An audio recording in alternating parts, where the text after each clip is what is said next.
From Washington, this is VOA News.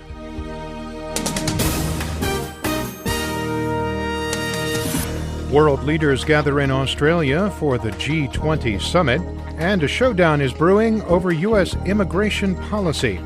I'm David Byrd reporting from Washington. World leaders are in Brisbane, Australia for the G20 meeting amid tense rhetoric between Russia and the West. As Henry Ridgwell reports from London, Australia's Prime Minister Tony Abbot has pledged to confront Russian President Vladimir Putin over his support for separatist rebels in Ukraine, while the Kremlin has announced long-range bomber patrols near American waters. NATO accuses Russia of once again sending its forces into Ukraine, a charge Moscow denies. The show of force in Ukraine is matched in the warmer climes of the southern Pacific.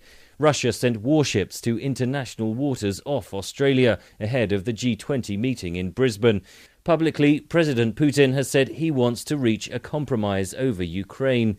Speaking Friday, he criticised Western sanctions imposed over Moscow's involvement in the conflict. With increasingly bellicose rhetoric in Brisbane, there is little hope that East-West tensions will be eased as leaders gather round the G20 table.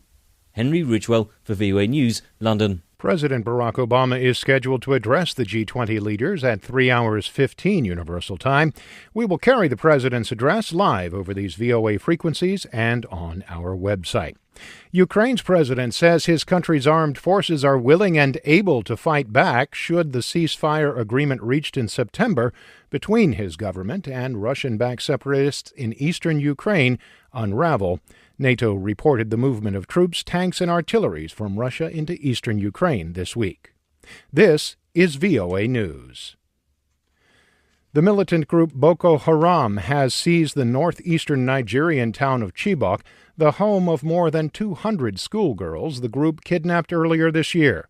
Pogo Bitrus, the chairman of the Chibok Elders Forum, told VOA that militants attacked the Borno State town late Thursday. He says locally based soldiers and civilian fighters put up a fight but were outgunned by a large Boko Haram force. In a separate development, a suicide bomber killed at least 6 people Friday in the northern city of Kano. There was no immediate claim of responsibility, but Boko Haram militants have previously attacked the city. Boko Haram has seized a number of towns in Borno and Adamawa states this year for a caliphate proclaimed by the group's leader, Abubakar Shekau.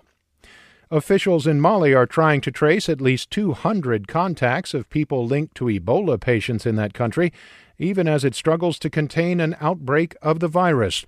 Health officials say they have identified that at least that many people who had contact with one of at least 4 confirmed cases of Ebola since last month. Mali shares a border with Guinea, one of the 3 countries at the center of the epidemic, along with Liberia and Sierra Leone. The first victim of Mali's recent outbreak was a 2-year-old girl from Guinea. The White House has announced a plan to grant refugee status in the United States to certain children living in El Salvador, Guatemala, and Honduras. Vice President Joe Biden announced the new program on Friday at the Inter-American Development Bank in Washington. It's not about what we can do for the region. It's about what we can do with, what we can do together. We all have an obligation to help the most vulnerable and to keep families together. Under the plan, those 21 years and younger with at least one parent who is a legal resident of the United States can qualify. President Barack Obama has promised to take executive action on immigration reform by the end of the year, meaning that it would need no approval from the U.S. Congress. The Republican Speaker of the House of Representatives, John Boehner, has said that lawmakers will fight the president tooth and nail if he continues down this path. Israeli police say a Jerusalem holy site at the heart of recent tensions between Israelis and Palestinians was quiet on Friday after Muslims of all ages were allowed to worship there. Israel had restricted worship at the Temple Mount, or known to Muslims as the Al-Aqsa Mosque, to people under 35, fearing youths would cause violence. That's the news. I'm David Byrd in Washington. That's the latest world news from VOA.